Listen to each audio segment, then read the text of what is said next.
Back to Ranjita ಅಡುಗೆ ಮನೆ. ಇವತ್ತು ರಾತ್ರಿ ಉಳಿದಿರೋ ಚಿಕನ್ ಗ್ರೇವಿಯಿಂದ ರುಚಿಯಾದ ಬ್ಯಾಚುಲರ್ ಸ್ಟೈಲ್ ಚಿಕನ್ ರೈಸ್ ಮಾಡೋಣ.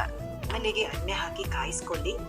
ನಂತರ ಶುಂಠಿ ಬೆಳ್ಳುಳ್ಳಿ ಪೇಸ್ಟ್ ಹಾಕಿ ಮಿಕ್ಸ್ ಮಾಡಿ. ನಂತರ ಉದ್ದವಾಗಿ ಕಟ್ ಮಾಡಿದ ಈರುಳ್ಳಿ ಹಾಕಿ ಕಂದು ಬಣ್ಣ ಬರುವವರೆಗೆ ಫ್ರೈ ಮಾಡಿ. 1 ಕಿಲೋ ಮೆಣಸಿನಕಾಯಿ 4 ಕಟ್ ಮಾಡಿ ಸೇರಿಸಿ. ನಂತರ 1.5 ಟೊಮೆಟೊ ಚಿಕ್ಕದಾಗಿ ಕಟ್ ಮಾಡಿ ಹಾಕಿ ಚೆನ್ನಾಗಿ ಮಿಕ್ಸ್ ಮಾಡಿ.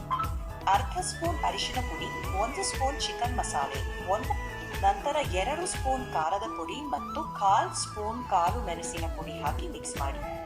ನಂತರ ಪುಡಿ ಮಾಡಿದ ಕಸ್ತೂರಿ ಮೆಂತೆ ಹಾಕಿ ಚೆನ್ನಾಗಿ ಮಿಕ್ಸ್ ಮಾಡಿ. ಈಗ ರಾತ್ರಿ ಉಳಿದಿರೋ ಚಿಕನ್ ಗ್ರೇವಿ ಹಾಕಿ ಚೆನ್ನಾಗಿ ಕಲಸಿರಿ.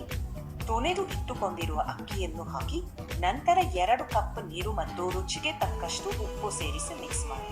ಮುಚ್ಚಳ ಮುಚ್ಚಿ ಸುಮಾರು 10 ನಿಮಿಷ ಬೇಯಿಸಿ. ಈಗ ರುಚಿಯಾದ bachelor style chicken rice ready.